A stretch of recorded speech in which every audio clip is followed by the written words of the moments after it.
about all kinds of stuff. Professor Dave explains. The third of the periods into which Egyptologists have divided the long course of ancient Egyptian history is the New Kingdom, which is famous for the rule of kings like Tutankhamun and Ramses. This is due to its possible connections with the story of Exodus told in the Bible, for its architectural and artistic achievements, and for the vast extent of its territory, which has led scholars to call it the Egyptian Empire. The New Kingdom began with the 18th dynasty, which was founded around 1540 BCE by Ahmose I, who was a relative of the last king of the previous dynasty. Following up on his predecessor's expulsion of the Hyksos from the northeast, he conquered part of southern Canaan itself. He also acquired territory in Nubia to the south, which he assigned to a new official called the King's Son of Cush, who was second in power only to the vizier. One of the features of this era was the growing power of the cult of the god Amun. Though this had begun with the Middle Kingdom ruler Mentuhotep II, who ruled from the god city of Thebes, it became even more important during the New Kingdom. Spoils taken from military campaigns were dedicated to its temples, and new ones were built in the neighborhood of Thebes.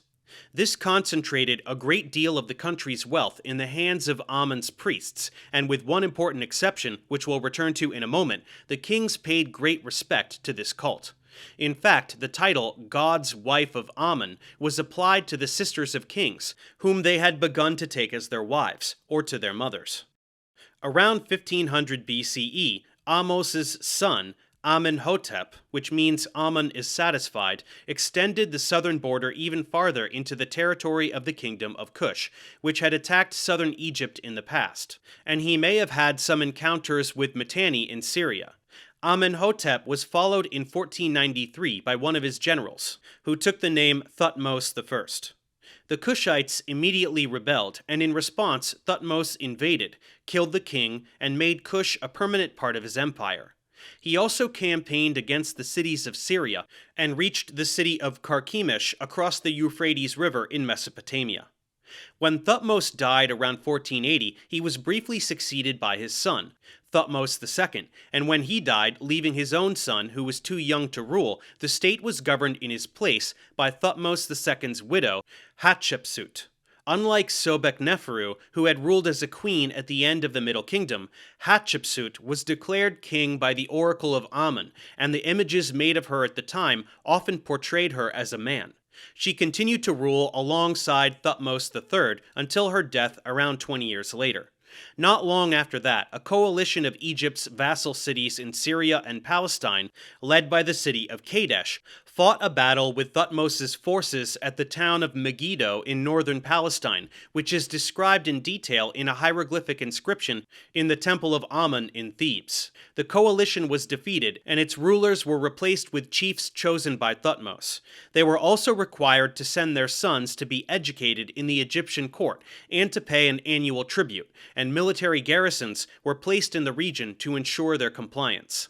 This, together with a number of other battles Thutmose fought in this region, was the beginning of a continuous Egyptian presence in Canaan that lasted at least through the end of the 13th century BCE, and whose influence is reflected in the Canaanite art, architecture, and documents of that period.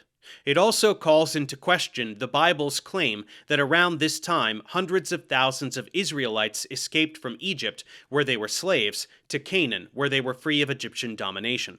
After subduing the Mediterranean coast, Thutmose continued north to the Mitanni Empire, but was not able to defeat it.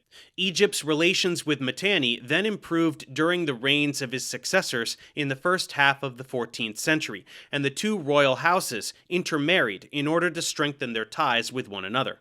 Thutmose also made Nubia more Egyptian, bringing the members of its elite into his administration. Nubians became a part of the royal family itself, and the two cultures eventually merged together. The fortresses that had been built on the southern border during the Middle Kingdom now became unwalled towns, and a great deal of trade in sub-Saharan products like incense, horses, wood, and elephant ivory passed through Nubia on its way north. It was in this time that the term pharaoh came to be a title of honor for the king, along the lines of Your Majesty. The word literally meant great house and had been used to describe palaces. Trade in luxury goods also increased under the New Kingdom with Mycenaean Greece, Phoenicia, and the island of Crete, and the Egyptian fleet was used to facilitate these exchanges. Greece, for example, supplied silver and works of art, and Egyptian pottery began to reflect Greek designs. The country's wealth, as expressed in its building projects and the quality of its decorative objects, reached its peak during the reign of Amenhotep III in the first half of the 14th century. Amenhotep dedicated more of his efforts toward building than toward military pursuits. He constructed temples, palaces, an artificial lake, and a new harbor near Thebes, as well as colossal statues of himself. The reign of Amenhotep III's son, between 1353 and 1336 BCE, is the most famous in all of Egyptian history because it was so at odds with what came before and after.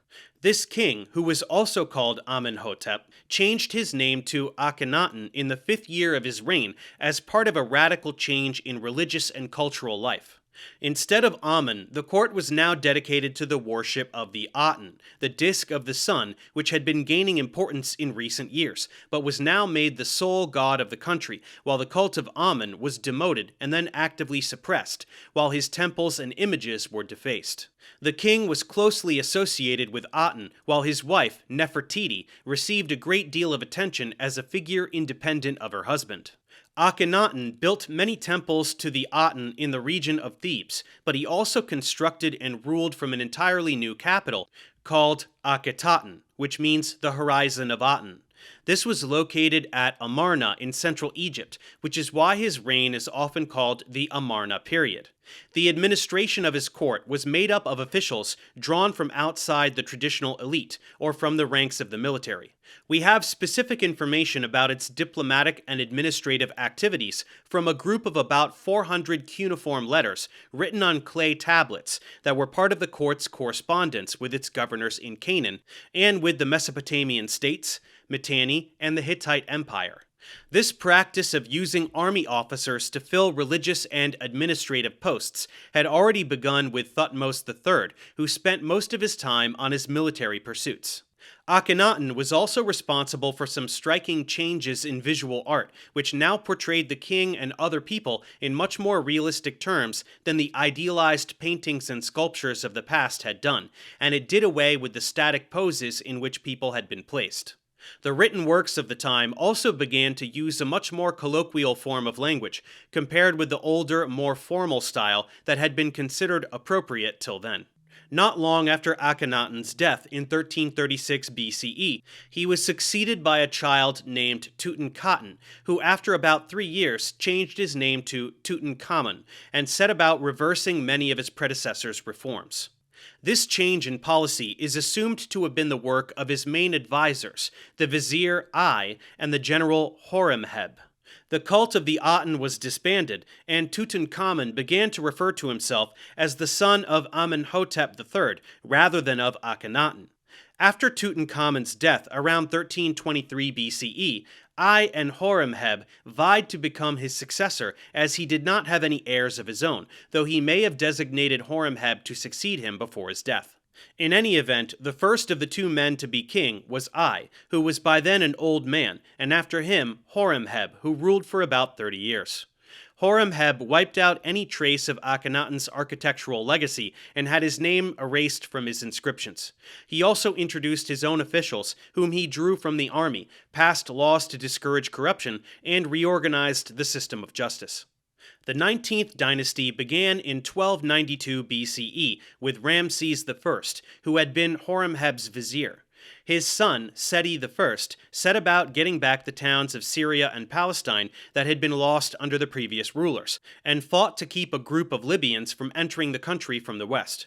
He also battled the Hittites, whose king Suppiluliuma had expanded his empire all the way to the Syrian coast, for control of the city of Kadesh, which was situated along the coastal trade route. This conflict between the Egyptians and the Hittites developed after the Assyrian Empire absorbed the Mitanni state that had served as a buffer between their territories.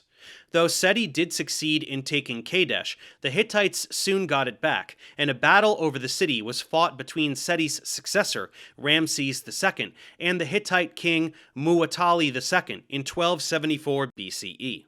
The Battle of Kadesh, which is the first well-documented armed conflict in history, was not a decisive victory for either side, and about 15 years later, the two states signed a treaty, which has survived in both Egyptian and Hittite versions, that established clear borders between them and called for non-aggression and assistance in the event of invasion by a third party.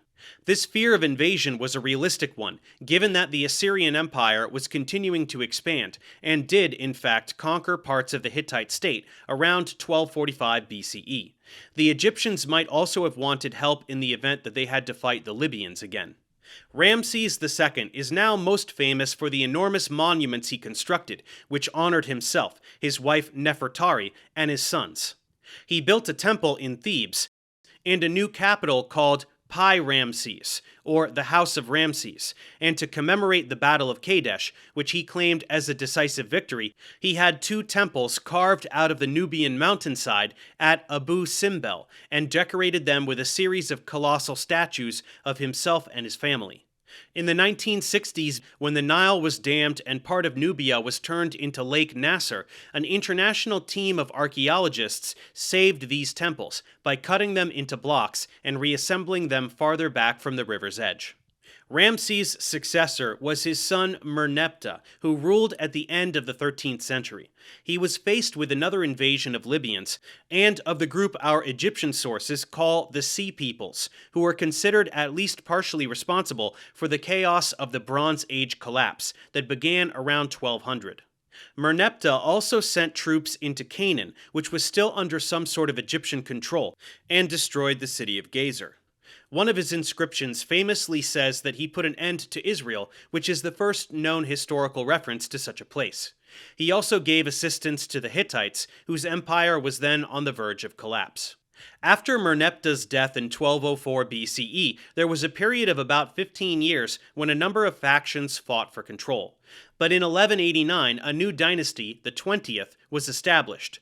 Its most active king was Ramses III, who fended off another invasion from Libya and fought a group of sea peoples in both land and sea battles, some of whom he then settled in Canaan to protect Egypt's northern border.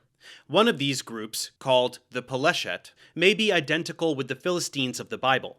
These campaigns, together with the cost of the building projects that Ramses had taken on in order to compete with his predecessors, may have strained the government's resources, judging by the fact that in 1159, the workers hired to refurbish a tomb complex went on strike because their monthly rations had been held up for weeks. The later kings of this period, who were also called Ramses, were faced with growing resistance from the priests of the Theban god Amun, who controlled a great deal of the country's wealth and were limited to the members of a few elite families.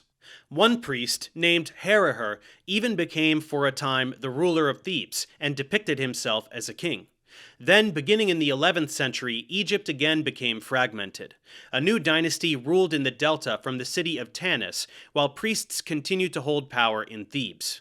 Large parts of the country then came under the control of the Libyans, who had been settled there as mercenaries, while much of the territory of Canaan became part of the Israelite kingdom founded in the 10th century by David and his son Solomon. During the 7th century, Egypt was attacked by the Neo-Assyrian and then the Neo-Babylonian empires, but the latter was defeated by the Persian Cyrus the Great in the late 6th century, and Egypt became a part of the Achaemenid Empire under Cyrus's son, Cambyses.